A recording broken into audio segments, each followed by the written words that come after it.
नमस्कार दोस्तों, मेरे चैनल में आपका फिर से हार्दिक स्वागत है। जो भी साथी यहाँ नियमित रूप से आते हैं, आपका दिल से धन्यवाद। आप सभी के समर्थन से ही यह चैनल आगे बढ़ रहा है। अगर आप नए हैं और अभी तक सब्सक्राइब नहीं किया है, तो कृपया नीचे दिए गए बटन पर क्लिक करें ताकि आप हमारे आने वाले सभी वीडियो से जुड़े रहें। आज हम एक ऐसी किताब के बारे में बात करने वाले हैं जो आपकी जिंदगी को एक नए नजरिए से देखने में मदद करेगी। विक्टर ई फ्रैंकल की मैन्स सर्च फॉर मीनिंग एक ऐसी पुस्तक है जो आपको जीवन के वास्तविक अर्थ को समझने में सहायता करेगी। अगर आप जानना चाहते हैं कि इस किताब में ऐसा क्या है जो आपके जीवन को बदल सकता है, तो इस वीडियो को अंत तक जरूर देखें। चलिए बिना किसी देरी के शुरू करते हैं। अध्याय 1, परिचय। विक्टर फ्रैंकल एक ऑस्ट्रियन न्यूरोलॉजिस्ट और साइकियाट्रिस्ट थे जिन्होंने द्वितीय विश्व युद्ध के दौरान नाजी यातना शिविरों में भयंकर परिस्थितियों का सामना किया। इस किताब के परिचय में फ्रैंकल ने अपने जीवन और काम का संक्षिप्त वर्णन किया है। वे बताते हैं कि कैसे उनके अनुभवों ने उन्हें जीवन के गहरे अर्थ को समझने के लिए प्रेरित किया। फ्रैंकल का मानना है कि मानव जीवन का मुख्य उद्देश्य अर्थ की खोज है। यह पुस्तक सिर्फ एक आत्मकथा नहीं है, बल्कि मानव मन की अद्भुत क्षमताओं का परिचय है, जो हमें जीवन के सबसे अंधकारमय क्षणों में भी आशा की किरण दिखाती है। वे बताते हैं कि कैसे उन्होंने अपने व्यक्तिगत अनुभवों को मनोवैज्ञानिक सिद्धांतों में परिवर्तित किया, जिसे बाद में उन्होंने लोगोथेरेपी के रूप में विकसित किया। अध्याय 2, यातना शिविर का अनुभव। इस अध्याय में फ्रैंकल अपने यातना शिविर के अनुभवों का विस्तार से वर्णन करते हैं। उन्हें ऑशविट्ज, डाखाउ और अन्य नाजी शिविरों में कैदी बनाकर रखा गया था। वे बताते हैं कि कैसे उन्हें अमानवीय परिस्थितियों में जीना पड़ा, जहां भोजन की कमी, अत्यधिक श्रम, ठंड, बीमारियां और शारीरिक शोषण आम बात थी। फ्रैंकल ने उन मानसिक और भावनात्मक चुनौतियों का वर्णन किया है जिनका सामना उन्होंने और अन्य कैदियों ने किया। वे अपने अपनों की मृत्यु, भविष्य की अनिश्चितता और दैनिक जीवन की कठोरता के बीच भी मानवता की झलक देखते हैं। फ्रैंकल बताते हैं कि कैसे कुछ कैदियों ने दूसरों की मदद करने, अपना अंतिम टुकड़ा रोटी बांटने या सांत्वना के शब्द कहने का निर्णय लिया, जो मानव आत्मा की महानता को दर्शाता है। इस अध्याय में वे इस बात पर जोर देते हैं कि भयंकर परिस्थितियों में भी मानव मन अर्थ खोजने की क्षमता रखता है। अध्याय 3, पीड़ा और अस्तित्व। यहाँ फ्रैंकल ने पीड़ा के अर्थ पर गहन विचार किया है। उनका मानना है कि जब किसी व्यक्ति से सब कुछ छीन लिया जाता है, तब भी उसके पास अपनी मानसिक स्वतंत्रता और अपने दृष्टिकोण को चुनने की क्षमता होती है। वे बताते हैं कि कैसे कुछ कैदियों ने अपनी पीड़ा को एक उच्च उद्देश्य के रूप में देखा और उसे अपने अस्तित्व का हिस्सा बनाया। फ्रैंकल ने अस्तित्ववादी दर्शन और अपनी लोगोथेरेपी के सिद्धांतों का परिचय दिया है, जिसमें जीवन के अर्थ की खोज को केंद्रीय महत्व दिया गया है। वे कहते हैं कि पीड़ा अवश्यंभावी है, लेकिन उसमें अर्थ ढूंढना हमारी जिम्मेदारी है। इस अध्याय में उन्होंने उदाहरणों के माध्यम से समझाया है कि कैसे मनुष्य अपने दृष्टिकोण को बदलकर परिस्थितियों को बदल सकता है। अध्याय 4, आशा और उद्देश्य। इस अध्याय में फ्रैंकल ने उन कारकों पर प्रकाश डाला है जो लोगों को सबसे कठिन परिस्थितियों में भी आगे बढ़ने की प्रेरणा देते हैं। वे बताते हैं कि जिन कैदियों के पास किसी उद्देश्य या भविष्य की आशा थी, वे दूसरों की तुलना में अधिक समय तक जीवित रहे। फ्रैंकल ने उदाहरण दिए हैं कि कैसे किसी प्रियजन के साथ पुनर्मिलन की आशा, अधूरी कलाकृति को पूरा करने की इच्छा या कोई वैज्ञानिक शोध पूरा करने की लालसा ने लोगों को जीवन से जोड़े रखा। वे कहते हैं कि जीवन में स्पष्ट उद्देश्य होने से हमें विपरीत परिस्थितियों का सामना करने की शक्ति मिलती है।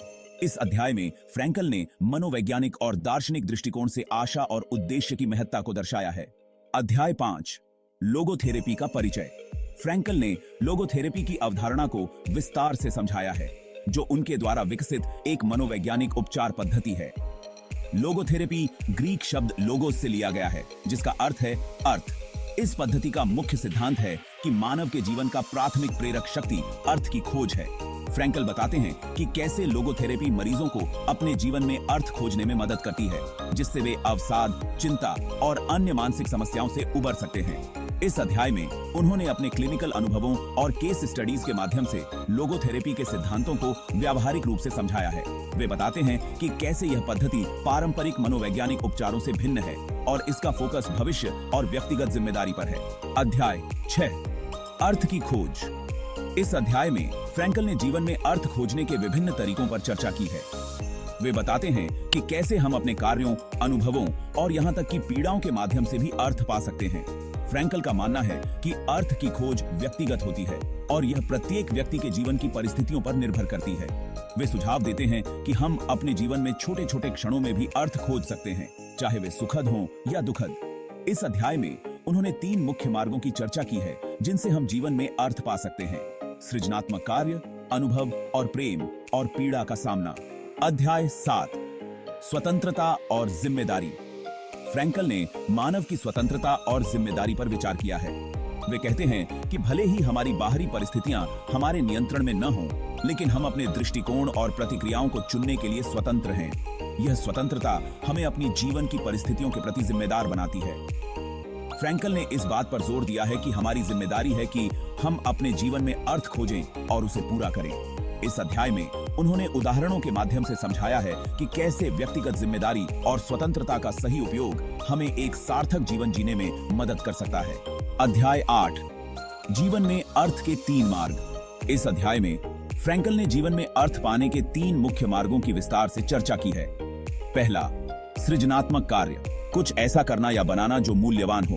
यह कला, विज्ञान, लेखन या किसी भी सृजनात्मक गतिविधि के माध्यम से हो सकता है।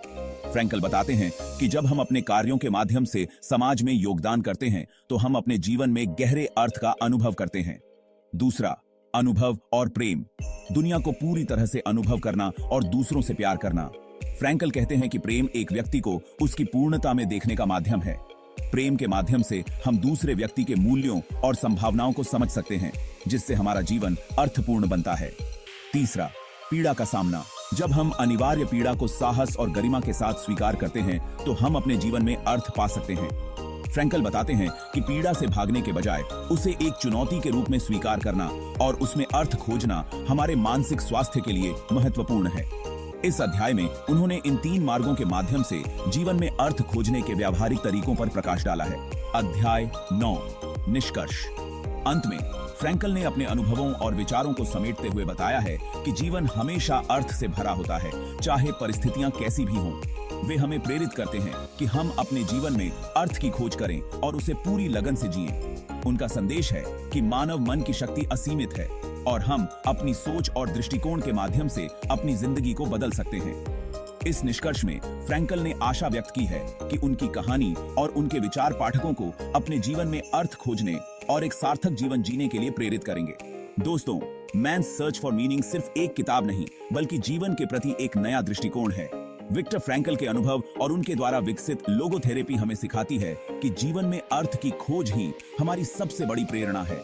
यह पुस्तक हमें सिखाती है कि कठिन से कठिन परिस्थितियों में भी हम अपने दृष्टिकोण को चुनने के लिए स्वतंत्र हैं और यही स्वतंत्रता हमारे जीवन को सार्थक बनाती है। अगर आपको यह वीडियो पसंद आया हो तो इसे लाइक करें, अपने दोस्तों के साथ शेयर करें और हमारे चैनल को सब्सक्राइब करना न भूलें। नीचे कमेंट में बताएं कि अगली बार आप किस किताब के बारे में सुनना चाहेंगे। आपकी प्रतिक्रियाएं हमें बेहतर कंटेंट बनाने में मदद करती हैं। धन्यवाद। अगले वीडियो में फिर मिलेंगे।